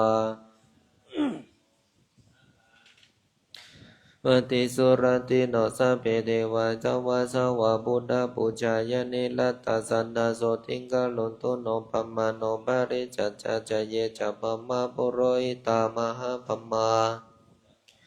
ปัตตมาจานาสันติโนเมตตาวิอาริโนสัตตาสัมพุทธัสสะปะลายนากาโลตุโนมหาโสติเสกาเสกาปุถุจนะปริตาจะปัสสารตาตาบุตตบุจายานิลัตตาสุติยาจานาสันติโนเมตตากาลุนิกาสัพเพสัพพสัตตาอิเตสิโนกาลนตุโนมาอาสันติอาทิมาโลกายามายุวันปริตาปะปะมานาสุปาจเยสุภกินาจะปะมาโนตัติยาจานาสันติโนปะปายาภลานาโลเกปะอุดาชนาลตาสัตตาหิงสาสันดาโสติงกาลนตุโนเวทาหปะลาปิปมาโนตตุดาจานาสันติโนเสกาปุตุจนะเสกาสันทาสันติงนหายันติปัมมาโนจินนาสาวกาวิหานามะกัสสะเปสัตตาโสติงกาลนตุโนอัตตปานามะปัมมาโนจตุดาจานาสันติโนปัมมาวิหาริกาสัพเพสุดัสสนามะปัมมาโนภิโลภาจานะโคหิโนอาปุณกามนากามิสันติปัสสุงกาลนตุโนปัมมาวิหารสัมปันนาปัมมาโนสุดัสสนามะปัตตาโสติงกาลนตุโนอากานิตาจะปัมมาโนสัตตาโสติงกาลนตุโนปัตตมรูปปัมมาโนสัพพะโลกาคิลาคิโนจินาปฏิลัตตาสัพเพสัตตาโสติงกาลนตุโนตุติยารูปปัมมาโนเอตจันนาวิลาคิโนจินาปฏิกาลนตุโนตัติยารูปปัมมาโนเอตจันนาวิลาคิโนจินาปฏิลัตตาสัพเพสัตตาโสติงกาลนตุโนจตุตารูปปัมมาโนเอตจันนาวิลาคิโนจินาปฏิลัตตาสัพเพพละโกยาเนจัมพุติเปกุรุมิจาเทวายกาปิสาเยหิสติงมิจจาตาราตโยอากาสตาจัปปมาโนจันตตาจันตริกาจตวิปัตตาโยสัญญสันตสัทธามรเสนาวิกาตสัจจินาสสุกัจจายโนเตโชปะเลนามหาตัสสะตมังคลมัตถุโนนานาคุณวิจิตตัสสรูปกายสัสสตุโนเมตตาภะเรนะนะหัตตาสัตตมังคลมัตถุโนสัพพัญญุตาธิกายะสัตตมกายะสัสสตุโนจักขโคจรสัพพิโคจรเสวะปุริยเตโชภะเรนะมหัตตาสัตตมังคลมัตถุโนรูปกายะสันนิสัสสะ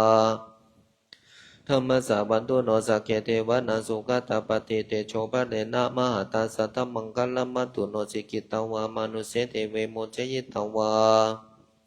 สังฆเลปัจจหันตัสสะนิมุตตัสสะมเหสิโนมหันเตนะนุภาเวนะสัพพมังคลมัตถุโนนารุณทิสิตัสสะหัสสะเตสัสสะนาวังคัสสะสะนะสัพพินาวะโลกุตตะละสัจจะสัพพะปะปะวะเหนะสัพพมังคลมัตถุโนมหาโตริยสังคัสสะบุญญาเขตัสสะตาทิโน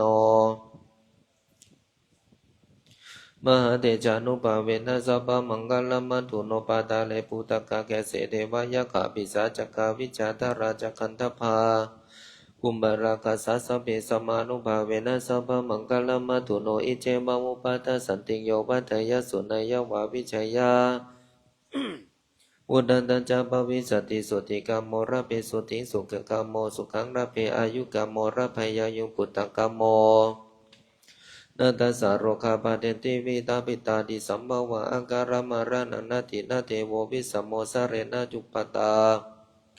โตปิตาปยันตถานาสันติตุนิมิตานิปาปะกัมมัติตานิจติกัมมายุมหาสุติกาโลกายัญจาจตาภเว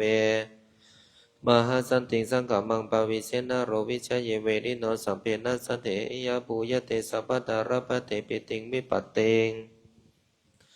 นาปิปุยเตสวัตุหิวิวัตเตยตระเตเสวะโคปะกะปะระการะกัสสะทะโยอุปตัสสันติโกเสนาสเปตตาสัมมันติเตยมุติสาวะเตสันติงสัจจิวัจจะปยชีวิตังสมมุจเตมหาทุกขาสุขติสัตตเดวตาเนนกะเรวานินุบังปุปาตัสสันติยาปารกะเทวราชโนเตชาปัตมยาปาติสัญจตาอุปตาจันตริกาจาอินทานิยุปปาตาสัมบาปะกรรมสมุติตาสัพพุปาตาวินาสันเตเตชะสุปาตาสันติยามติ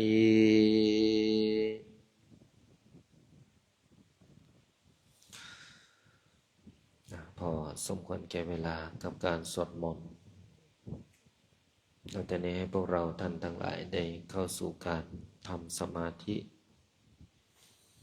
ในเวลา20:25 นาทีที่พวกเราท่านทั้งหลายได้ใช้เวลาสวดมนต์ต่อจากนี้ก็ให้พวกเราท่านทั้งหลายได้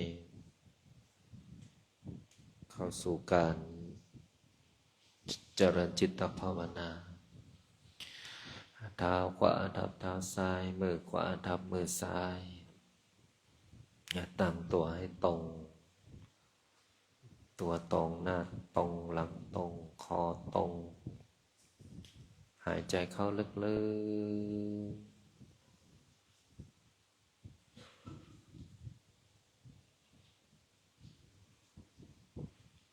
หายใจออกยาว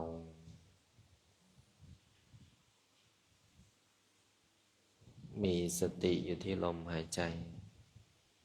หายใจเข้าพุทหายใจออกโทผ่อนคลายอารมณ์สบายสบายไม่เพ่งไม่เก่งตัดความขวนกวายใจตัดความวุ่นวายใจตัดความวิตกกังวลชำระใจให้ผ่องใสเมื่อจิตเรามีความสงบใจก็รู้สึกเย็นภายในจิตก็รู้สึกว่างเหมือนเราสวดมนต์ถ้าเราสวดมนต์เบาๆสบายๆจิตมันก็คอยตามเสียงสวดมนต์แต่ถ้าเราสวดมนต์จิตเราส่งออกก็คิดไปต่างๆนานาจิตก็วุ่นวายจิตก็กระวนกระวายใจก็ไม่สงบวันนี้เป็นวันพระเราได้สวดมนต์มหาจักรพรรดิซึ่งเป็นบทที่พ่อแม่ครูบาอาจารย์องค์ปฐมคือหลวงปู่ดูพรหมปัญโยองค์ที่สุดก็คือหลวงตามะวิริยธโรและพวกเราท่านทั้งหลายก็ถือว่าศิษย์มีครูเมื่อเราสวดมนต์มหาจักรพรรดิพลังงานที่แผ่ออกจากจิตของเราก็เชื่อมโยงไปถึงบุคคลที่สวดมนต์ใครมาที่วัดป่าพุทธชินวงศ์สารามก็จะได้รับถึงพลังงานที่เย็นที่สงบที่สบายบางคนมาแล้วไม่อยากกลับอันนี้เป็นพลังงานที่เป็นคลื่นเดียวกันแต่ถ้าคนละพลังงานก็มาแล้วก็เฉยๆอยู่แล้วก็ไม่อยากอยู่เขาสวดมนต์ก็ไม่สวดเหมือนพระสงฆ์องค์สมณเณรที่นี่ก็เหมือนกันนะถ้าเขาสวดมนต์ตัวเองไม่สวดเดี๋ยวพลังงานตีกลับอยู่ไม่ได้ เทวดานิมนต์ออกเพราะเทวดาที่นี่เขาชอบสวดมนต์ถ้าไม่สวดมนต์ก็จะต้องถูกนิมนต์ออกหรือเขาทำในสิ่งที่เขาทำแล้วตัวเองไม่ทำเขาไม่ทำแล้วตัวเองทำเนี่ยเทวดาก็จะนิมนต์ออกเพราะว่าไม่สมานฉันท์กันไม่สามัคคีแต่พระสงฆ์สามเณรวัดม่อนพญานาคนี่รวมพลังสามัคคีทำงานฉันจำวัดทำงานเรียนสวดมนต์นะเป็นอันหนึ่งอันเดียวกันเขาเรียกว่าพลังคลื่นเข้ากันได้อันนั้นไม่ว่าเราจะเป็นพระเป็นเณรหรือเป็นฆราวาสที่สวดมนต์บนมหาจักรพรรดิเนี่ยถ้ามาวัดป่าพุทธชินวงศารามเนี่ยจะได้ยินเสียงแล้วก็เป็นคลื่นเดียวกันเป็นพลังงานเดียวกันแล้วเราก็แผ่ออกตามที่พ่อแม่ครูบาอาจารย์ท่านได้สอนแล้ววันนี้เราสวดมนต์อีกบทหนึ่งก็เป็นบทพิเศษซึ่งหาสวดได้ยากและหาฟังได้ยากคำว่าหาสวดได้ยากเพราะว่าไม่มีที่ไหนเขาสวดกันและที่ว่าหาฟังได้ยากก็เพราะว่าไปแต่ละวัดเขาไม่มีสวดที่จริงมนต์บทนี้เนี่ยเป็นมนต์ที่เก่าแก่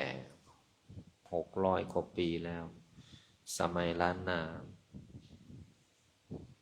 คนที่สวดมนต์บทมหาจักรพรรดิก็ดีบทมหาสันติงก็ดีถ้าเป็นบทมหาสันติงเนี่ยจะเป็นมนต์ต่ออายุนะและก็เป็นมนต์ที่ใครที่สวดแล้วจะมีความสงบทั้งผู้ฟังแล้วก็ผู้สวด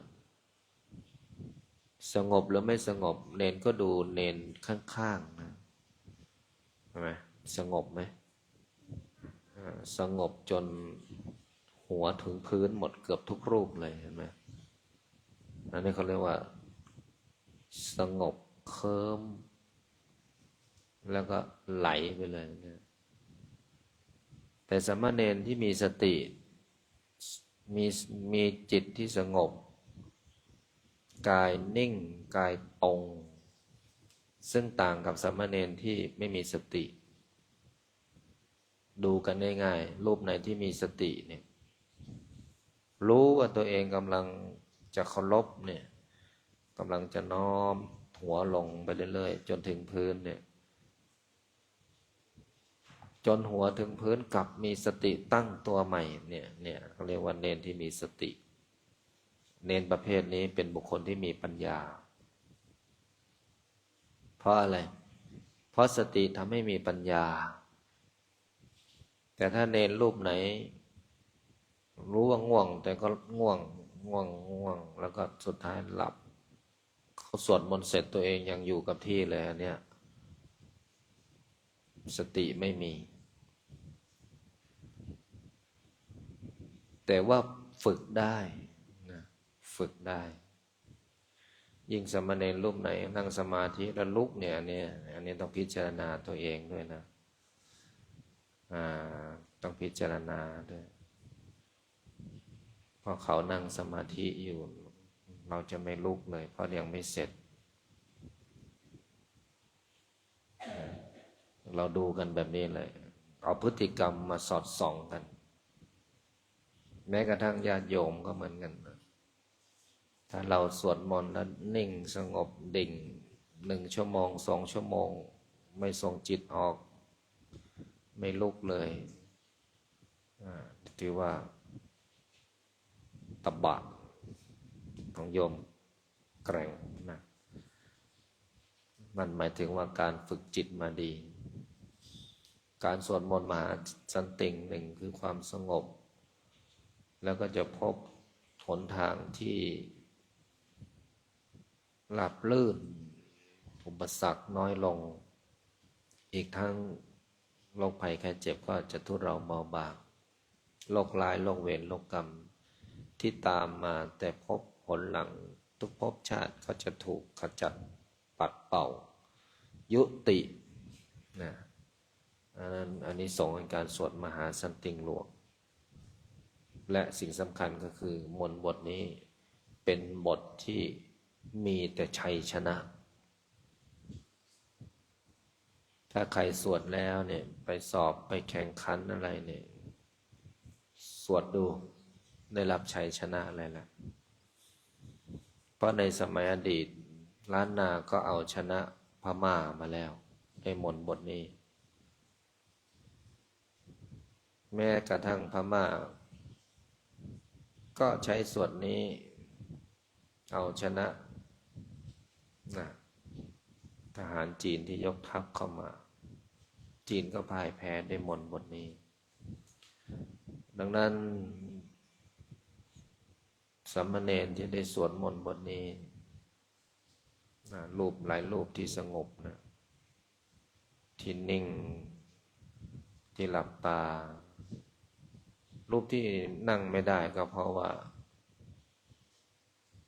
จิตยังไม่ถูกฝึกไม่ได้เกี่ยวกับอายุยิ่งอายุน้อยฝึกตั้งแต่เด็กเนี่ยเนนรูปนั้นจะเป็นเนนที่เฉลียวฉลาดหลักแหลมเอาตัวรอดและมีปัญญาเนนดูเพื่อนไว้นะเพื่อนรูปไหนที่ตั้งใจสวดมนต์เนนอยู่ใกล้รูปนั้นเลยเพื่อนรูปไหนไม่ค่อยสวดมนต์เนนออกห่างเลยเพราะจะนำพาเนนไปในทางที่ไม่ดีถ้าเนนอยากมีชีวิตดีอยู่ใกล้รูปที่สวดมนต์นะจำไว้นะลูกนะถ้าเนนคบเพื่อนต้องคบเพื่อนที่นำพาชีวิตเราดีรูปไหนที่ไม่สวดมนต์อย่าเข้าใกล้เพราะจะทำให้เราไม่ดีนะจำไว้นะลูกนะแต่ถ้าเนนทุกรูปสวดมนต์กันหมดทุกรูปดีสุดยอดนะเน้นดูพฤติกรรมไว้นะหลวงพ่อบอกแล้วนะงั้นพวกเราต้องตั้งใจถอดถอนใครออกจากสมาธิ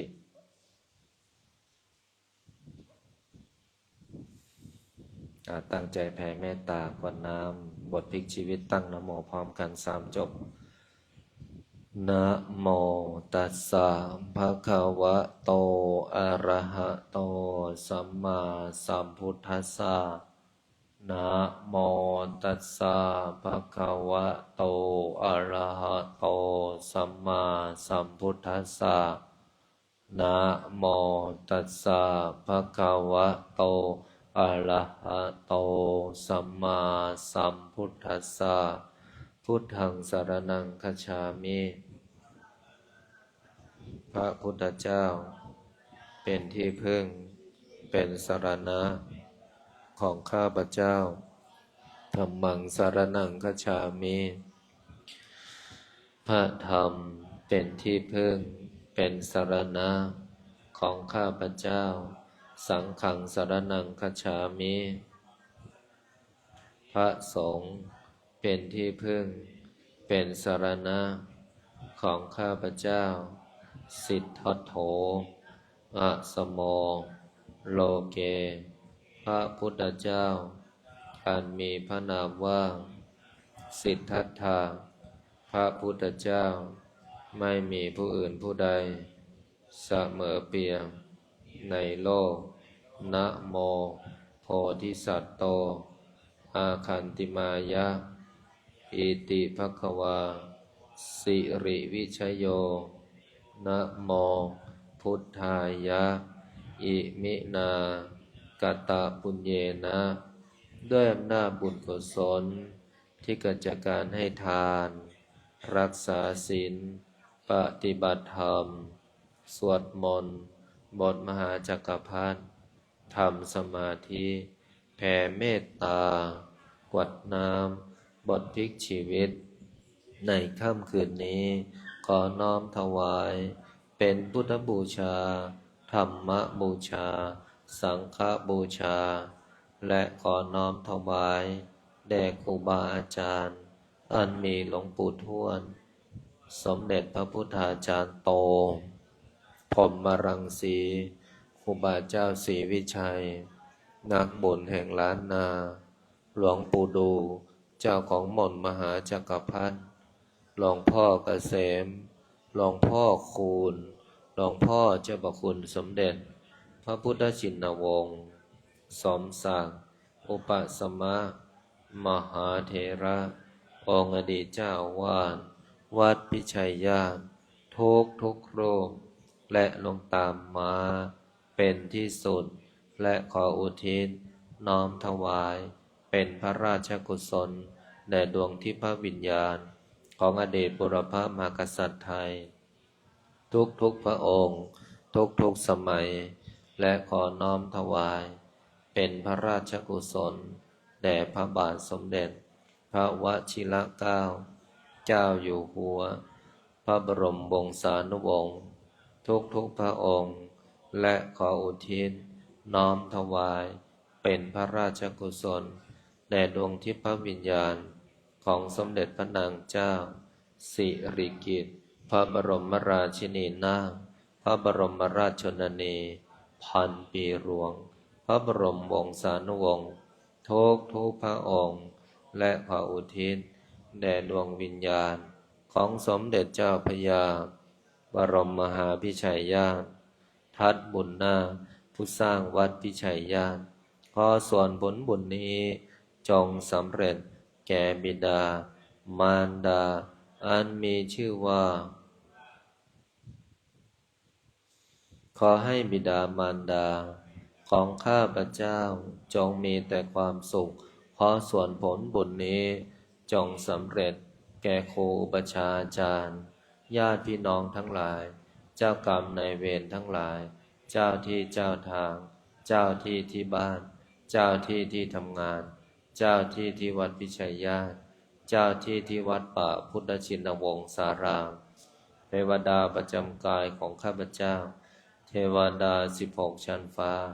15 ชั้นดิน14 ใต้บาดาลเปรตทั้งหลายสรรพสัตว์ทั้งหลายมากมายไม่มีประมาณทั้ง31 ภูมิพระแม่ธรณีพระแม่คงคาแม่พระเพลิงแม่พระพายแม่พระโพธิ์ศพท้าวจตุโลกบาลทั้งสี่ท้าววิรูปักษ์ท้าววิรุณหกท้าวทัตตรสท้าวเวสสุวรรณผู้เป็นใหญ่ในทิศทั้งสี่พระสยามเทวาธิราชเจ้าเหล่าพญาครุฑทั้งหลายเหล่าพญานาคทั้งหลายทั้งสี่ตระกูลนาคาธิบดีทั้ง9 พระองค์สัตนาคราชพญามุจรินวิรูปักโขนาคาธิบดีองค์ย่านพเกศนาคินีกาลนาคราชวาสุกีนาคราชพระแม่โสมาศรีวิกานาคเทวีพญาธุมสิขีนาคราชพญานาคกวานพะเยาพญาสุวรรณนาคราชพญางูเผือกณสถานที่แห่งนี้ขอท่านทั้งหลายจงมีส่วนในบุญใดกุศลใดที่สำเร็จแล้วขอให้เป็นบุญต่อบุญเป็นทรัพย์ต่อทรัพย์เป็นสมบัติต่อสมบัติเป็นบารมีต่อบารมีเป็นอำนาจต่ออำนาจเป็นยศต่อยศให้ข้าพเจ้าทั้งหลายได้มีมหาสมบัติเอาไว้ทำทานไม่รู้จักสิ้นไม่รู้จักหมดตั้งแต่แรกเกิดจนสิ้นอายุขัยหากแม้นว่าสิ้นอายุขัยไปแล้วขอให้ได้ไปเกิดบนภพภูมิที่ดีบนโลกสวรรค์หากแม้นว่าจะกลับมาเกิดขอให้ได้เกิดพบพระพุทธศาสนาในยุคของพระศรีอริยเมตไตรขอให้ได้เกิดในตระกูลสัมมาทิฏฐิเป็นตระกูลเศรษฐีขอให้ได้ที่สุดแห่งรูปสมบัติทรัพย์สมบัติ คุณสมบัติ สวรรค์สมบัติ นิพพานสมบัติ จงบังเกิดมีแก่ข้าพเจ้า อันมีชื่อว่า ขอให้ดวงจิตของข้าพเจ้าจงเป็นดวงจิตที่ผ่องใสปราศจากความทุกข์ความโลภความโกรธความหลงความชั่วแม้เล็กน้อยอย่าได้พูดอย่าได้คิดอย่าได้ทำให้ได้ทำแต่คุณงามความดีตอบหมดสิ้นอายุไขจะเดินทางไปทิศหนตำบลใดในทิศทั้งสี่จงมีแต่คนรักจงมีแต่คนเมตตาจงมีแต่คนอุปถัมภ์คนดีจงเข้ามาคนไม่ดีจงออกไปสิ่งดีๆจงเข้ามาสิ่งไม่ดีอย่าเข้ามาใกล้ขอให้ข้าพเจ้าจงเป็นผู้เจริญทั้งทางโลกและทางธรรมเจริญด้วยอายุวันนะสุขะภระสติสมาธิและปัญญาจงบังเกิดมีแก่ข้าพเจ้าอันมีชื่อว่า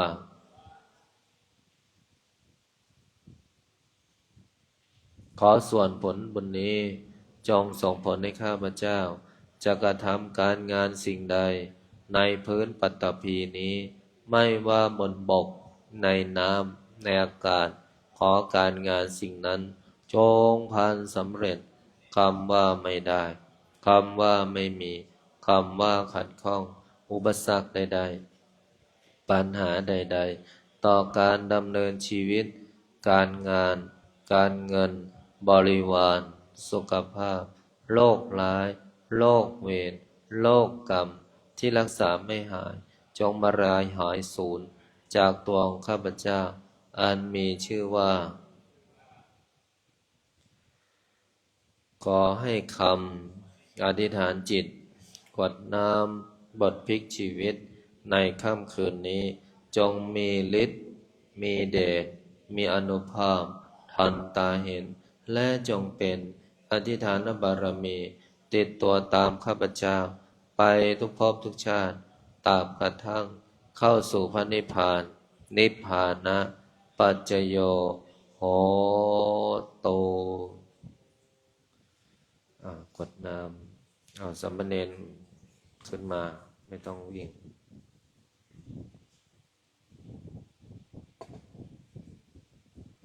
ขึ้นมากดน้ำเดินขึ้นมาอย่าวิ่งไม่ต้องวิ่งเพราะสามเณรห้ามวิ่งเข้าใจไหมเราเป็นเณรไม่ใช่เป็นเด็กแต่เราก็ยังเป็นเด็กแต่เราก็ไม่ใช่เด็กทั่วไปจำได้ไหมเราจะเล่นเหมือนเด็กทั่วไปไม่ได้ละเพราะเราเป็นอะไรเราเป็นสมณะเป็นสมณเณรสมณเณรต้องสำรวมและก็ต้องสงบนะถ้าไม่สำรวมไม่สงบก็ไปเป็นเด็กธรรมดาซะไม่ต้องเป็นสมณเณรเอาไหมไม่เอาอยู่วัดใช่ไหมอยากอยู่วัดก็ต้องเป็นเณรที่สงบขวดน้ำด้วยกันจับแต่อิมินาบุญญากรรมเมนาอุปัชฌายาโกโนตระอาจาริโยตาปิตาจายาตากาสุริโยจันทิมาราชาคุณาวันตานาราปิจาจาอินทาจาโรกัปปราชาเทวตายาโมมิตามนุนตาเวริกาปิจาสัพเพสัตตาสุขีหนตุบุญญาณิปกาตานิเมสุขันจาเกปังปะเปทาโวมาตังอิมินาบุญญากรรมเมนะอิมินาอุติเสนาจาคิปังสุรังปาทานาชิกานังยิสันตานิหินาธรรมายาวะมามานาสันเยวายาตาจาโตภะเวอุชุจิตตังสเตพระพันตุโนกาสังกาตุนจาวิเยสุเมพุทธาทิปวโรนาโทธัมโม นาโทปัญเจกะพุทโธจะสังโฆนาโทตารโรมะมันเตโสมาโลกาสังละพันตุมาสัมเพพุทธาสัพเพธัมมาคัมปะระปัตตาปัจเจกานันพลังอรหันตานันจะเตเชนารังพันธามิสัมภาโสสัมเพพุทธสัมเพ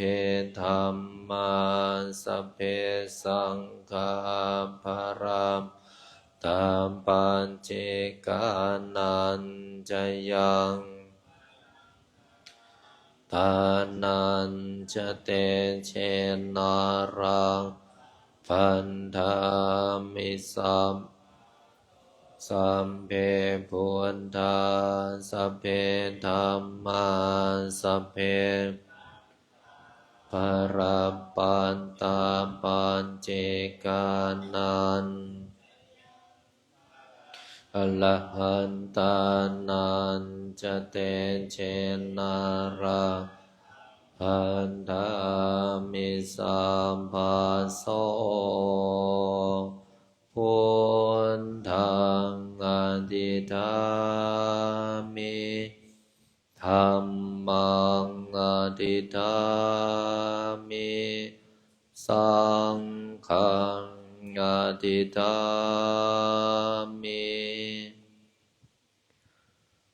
ก็อำนาจบุญกุศลที่เกิดจากการสวดมนต์บทมหาจักรพรรดิและมหาสันติงหลวงอีกทั้งแผ่เมตตากรวดน้ำบทพลิกชีวิตในค่ำคืนของวันพระนี้บุญใดกุศลใดที่สำเร็จแล้วจงประสิทธิประทานพรให้ลูกหลานหม่อมมหาจักรพรรดิทุกคนทุกท่านจงมีแต่ความสุขความเจริญนึกคิดทำปรารถนาสิ่งใดขอให้สิ่งนั้นพันสำเร็จสมปรารถนาทุกประการอีกทั้งขอให้ทุกคนอย่าอดอย่าอยากอย่ายากอย่าจนให้มั่งมีร่ำรวยเงินทองมีสุขภาพร่างกายที่แข็งแรงมีอายุขัยที่ยืนยาวถึง100 ปีทุกท่านทุกคนเทอญนอนหลับฝันดีบุญรักษาเทวดาคุ้มครองทุกคนพบกันใหม่วันพรุ่งนี้ในเวลา1 ทุ่มตรงทางพระ2 องค์สามเณรก็ลงมาสวดมนต์ด้วยกันเอากราบพระรัตนตรัยได้พร้อมเพียงกันอะระหังสัมมาสัมพุทโธภควาพุทธังภควันตังอภิวาเทมิสวากขาโตภควตาธัมโมธัมมังนามัสสามิสุปฏิปันโนภควโตสาวกสังโฆสังฆังนามามิ